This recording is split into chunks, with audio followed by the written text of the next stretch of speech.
और अब चलिए बात करते हैं योगी आदित्यनाथ की। रात को 1 बजे से योगी आदित्यनाथ ने अपने आंसू रोक कर रखे थे, लेकिन 18 घंटे के बाद शाम को 7:30 बजे उनका संयम टूट गया, जब योगी ने कहा कि 30 मृतक श्रद्धालुओं के परिजनों के साथ उनकी संवेदना है। और ये कहते हुए योगी आदित्यनाथ का गला भर्रा उठा, वो भावुक हो गए। आज का दिन योगी के लिए बड़ा इम्तिहान भरा दिन रहा। कल भी एक इम्तिहान वाला ही दिन होगा, क्योंकि अभी भी करोड़ों हिंदू संगम तट की तरफ बढ़ रहे हैं। प्रयागराज के आसपास के 8 जिलों में संगम स्नान करने आ रहे श्रद्धालुओं को रोका गया है। योगी आदित्यनाथ अपनी टीम के साथ लगातार कंट्रोल रूम से मॉनिटरिंग कर रहे हैं। फिलहाल हालात काबू में हैं, लेकिन महाकुंभ अभी बाकी है और इसीलिए सबको सावधान रहना होगा। पूरी रिपोर्ट देखिए।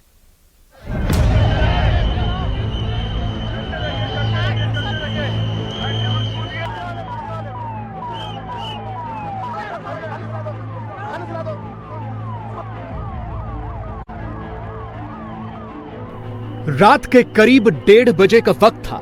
लोग बस मौनी अमावस्या के शुभ मुहूर्त का इंतजार कर रहे थे। जो लोग कल शाम को पहुंचे वो सीधे संगम तट पर पहुंच गए और वहीं बिस्तर डालकर लेट गए। इस बीच मौनी अमावस्या के स्नान के लिए लोग लगातार आ रहे थे, तभी अचानक से संगम तट पर भगदड़ मच गई।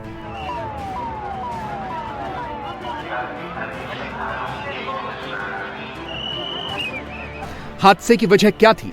क्या किसी तरह की अफवाह फैलाई गई या ज्यादा भीड़ होने की वजह से भगदड़ मची? इस पर अभी तक यूपी सरकार की तरफ से कुछ नहीं कहा गया, लेकिन भगदड़ के करीब 17 घंटे बाद यूपी सरकार ने आधिकारिक बयान दिया कि 30 लोगों की मौत हुई है। ब्रह्म मुहूर्त से पूर्व प्रातः 1 बजे से 2 बजे के मध्य मेला क्षेत्र में अखाड़ा मार्ग पर भारी भीड़ का दबाव बना और इस भीड़ के दबाव के कारण दूसरी ओर के बैरिकेड्स टूट गए और भीड़ के लोग बैरिकेड्स फांदकर दूसरी तरफ ब्रह्म मुहूर्त के स्नान का इंतजार कर रहे श्रद्धालुओं को कुचलना शुरू कर दिया। यद्यपि प्रशासन ने तत्काल राहत और बचाव कार्य करते हुए ग्रीन कॉरिडोर बनाया और एम्बुलेंस के माध्यम से लगभग 90 घायलों को अस्पताल तक पहुंचाया, परंतु इसमें से दुर्भाग्यपूर्ण तरीके से 30 श्रद्धालुओं की दुखद मृत्यु हो गई है। 30 इनमें से 25 की पहचान हो चुकी है और शेष की शिनाख्त की जानी बाकी है। कुछ लोग बाहर के प्रदेशों के भी इनमें से हैं, जैसे कर्नाटका के 4 लोग हैं, असम से 1 हैं, गुजरात से 1 हैं।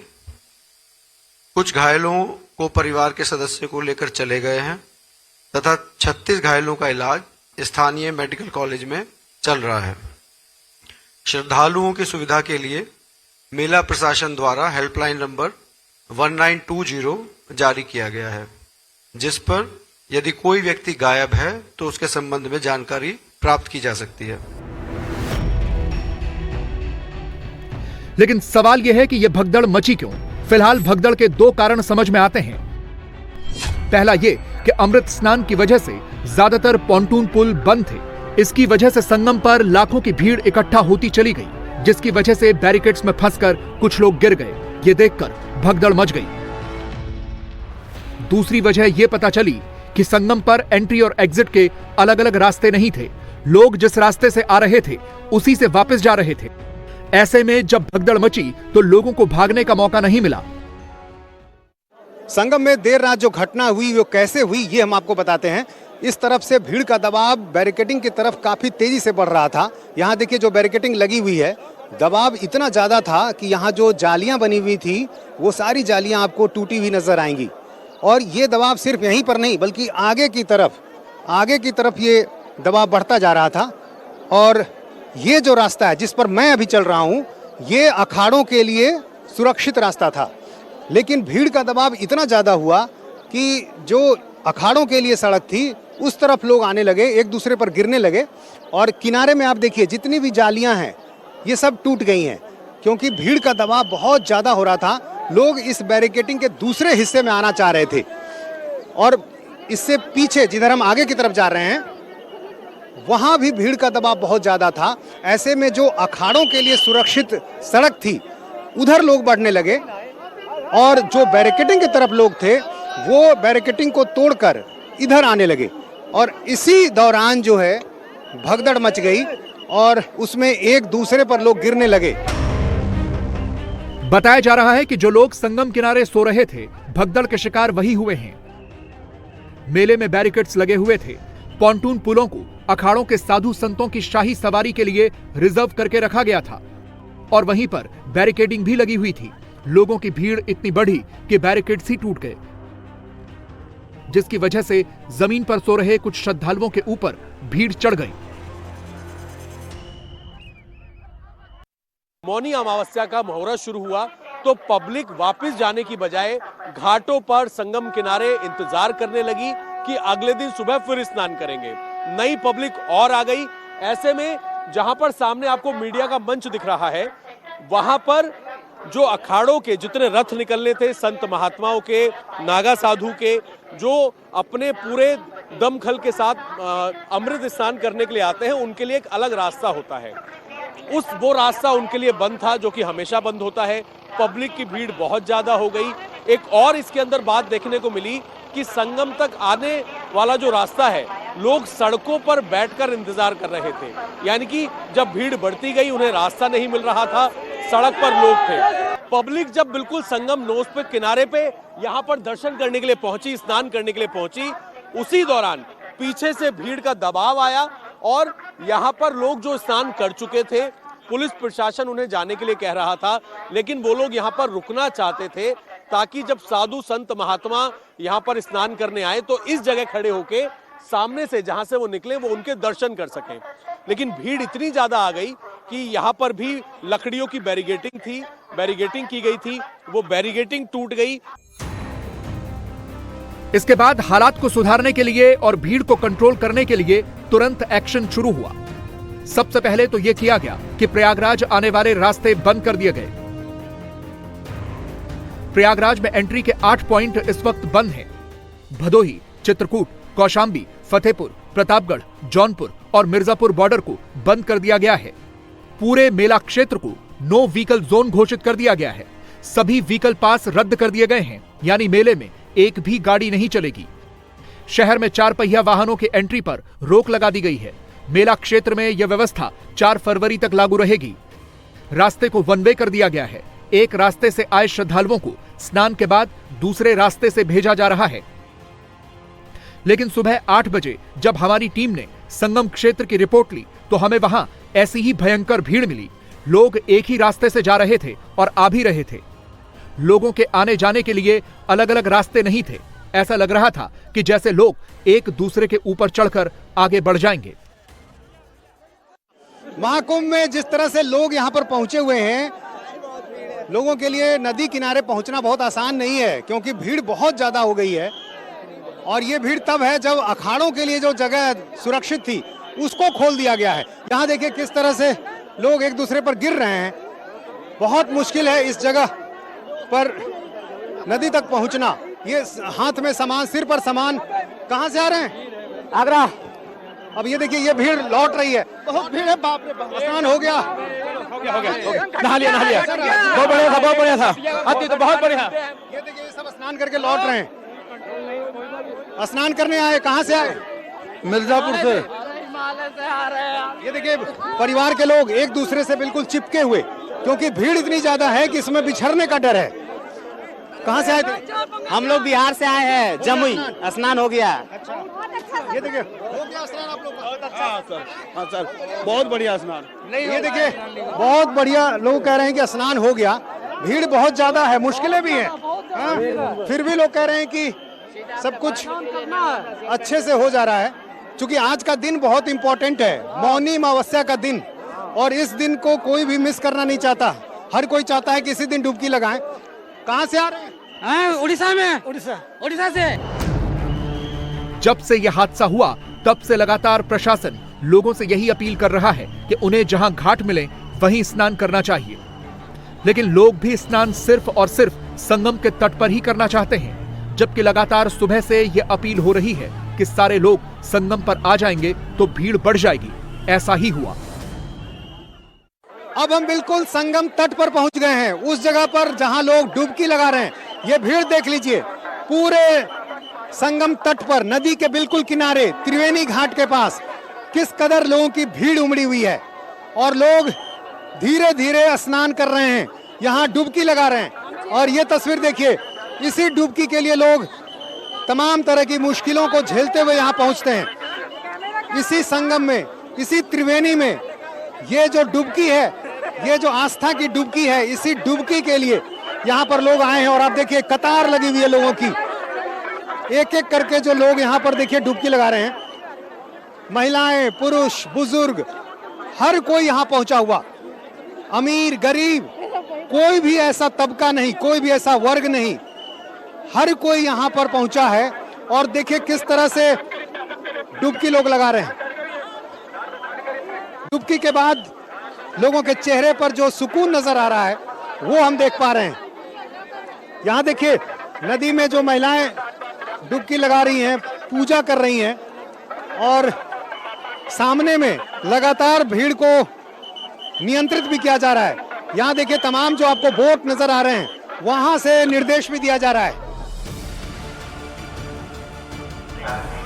समस्या यह भी थी कि इतना बड़ा हादसा हो गया और भीड़ कंट्रोल में नहीं आ रही थी, इसलिए तुरंत अखाड़ों से अपना अमृत स्नान स्थगित करने की अपील की गई। अखाड़ों की तरफ से भी पूरा सहयोग दिया गया। जिन अखाड़ों को सुबह ब्रह्म मुहूर्त में स्नान करना था, उन्होंने दोपहर के बाद स्नान शुरू किया, जब भीड़ छंटनी शुरू हो गई। सवाल यह है कि सरकार ने हालात को कंट्रोल में कैसे किया, क्योंकि प्रयागराज में करोड़ों लोग पहले से पहुंच चुके थे। ऐसे में और भी भगदड़ मच सकती थी। ऐसा होता तो अनर्थ हो जाता। इसीलिए तुरंत प्रयागराज से लेकर लखनऊ तक रातों रात जानकारी पहुंचाई गई। रात में ही मुख्यमंत्री, चीफ सेक्रेटरी और डीजीपी अपने अपने कंट्रोल रूम से सिचुएशन पर नजर बनाए हुए थे। कल रात से आज दिन भर बैठकों का दौर चला। सबसे पहले तो यह तय हुआ कि तुरंत घायलों का इलाज करवाया जाए। तुरंत भीड़ के बीच से ग्रीन कॉरिडोर बनाकर घायलों को अस्पतालों में भर्ती कराया गया। फिर यह तय हुआ कि तुरंत अखाड़ों का अमृत स्नान स्थगित करें। यह मैसेज दिया गया कि अखाड़ों का स्नान रद्द हो गया है, ताकि लोग स्नान करें और अखाड़ों को देखने की जिद किए बिना लौट जाएं। सबसे पहले प्रयागराज आने वाले रास्तों को रोका गया। तुरंत टीम लगाई गई कि प्रयागराज में अब कोई नई एंट्री नहीं होगी। इसके बावजूद मौनी अमावस्या पर स्नान के लिए करोड़ों की भीड़ पहले से मौजूद थी। संगम में आराम कर रहे लोगों को हटाया गया और बाकी लोगों को स्नान करवाया गया। जैसे जैसे लोग स्नान कर रहे थे, निकलते जा रहे थे, कोई नया आदमी था नहीं, तो फटाफट लोगों ने स्नान किया और अपने गंतव्य की ओर निकलने लगे। यूपी रोडवेज की तरफ से 7000 बसें लगाई गईं। रेलवे की तरफ से 300 नई मेला स्पेशल ट्रेन लगाई गईं। और फिर जब एक बार दोपहर में भीड़ कम हुई तो अखाड़ों को मौनी अमावस्या का अमृत स्नान करने को कहा गया। अखाड़ों ने भी तय से कम समय में स्नान किया और अपने अपने कैंपों में साधु संत महामंडलेश्वर नागा सन्यासी वापस चले गए। हादसे की जानकारी देते हुए यूपी के मुख्यमंत्री भावुक हो गए थे। यह हादसा भारी भीड़ के द्वारा अखाड़ा मार्ग के बैरिकेडिंग्स को तोड़ने और उसके बाद उससे कूद करके जाने के कारण वहां पर हुआ है, जिसमें 30 के आसपास लोगों की दुखद मृत्यु हुई है। 36 घायलों का प्रयागराज में उपचार चल रहा है। शेष घायलों को उनके परिवार के सदस्य लेकर के चले गए हैं। घटना दुखद है, मर्माहत करने वाला है।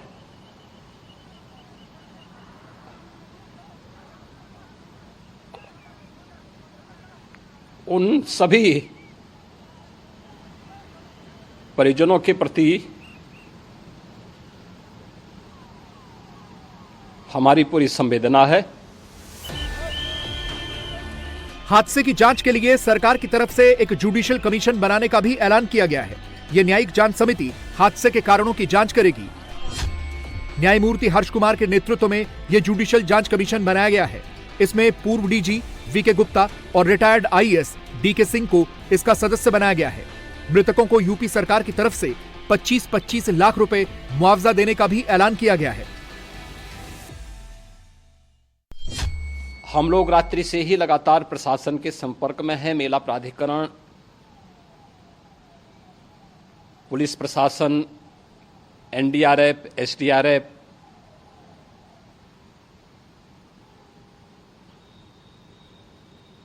और भी अन्य जितने भी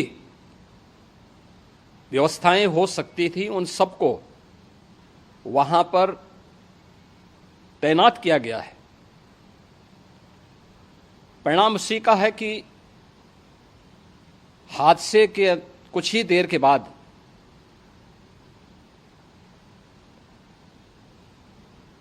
राहत कार्य को ग्रीन कॉरिडोर बना करके प्रशासन ने, पुलिस ने, एनडीआरएफ और एसडीआरएफ के स्वयंसेवकों ने सभी लोगों को हॉस्पिटल तक पहुंचाने का काम किया है। लेकिन दुर्भाग्य से इस दौरान ये मौतें हुई हैं। महाकुंभ में आज मौनी अमावस्या पर शाम 6 बजे तक 7 करोड़ लोग स्नान कर चुके थे। अगर यह हादसा नहीं होता तो यह संख्या और ज्यादा बढ़ जाती, क्योंकि हादसे की वजह से प्रयागराज के बॉर्डर्स पर लोगों की एंट्री बंद कर दी गई थी। लेकिन सवाल यह है कि मौनी अमावस्या पर 10 करोड़ श्रद्धालुओं के आने का दावा तो यूपी सरकार बहुत पहले से कर रही थी। जब दावा था तो फिर इंतजाम क्यों नहीं थे? खुद योगी आदित्यनाथ ने यह स्वीकारा है कि सवाल तो उठेंगे, लेकिन हादसे के कारणों की तह में जाएंगे। फिलहाल तो यह इंतजाम होना चाहिए कि अब बसंत पंचमी के अमृत स्नान पर व्यवस्था ठीक रहे और हालात नियंत्रण में रहें।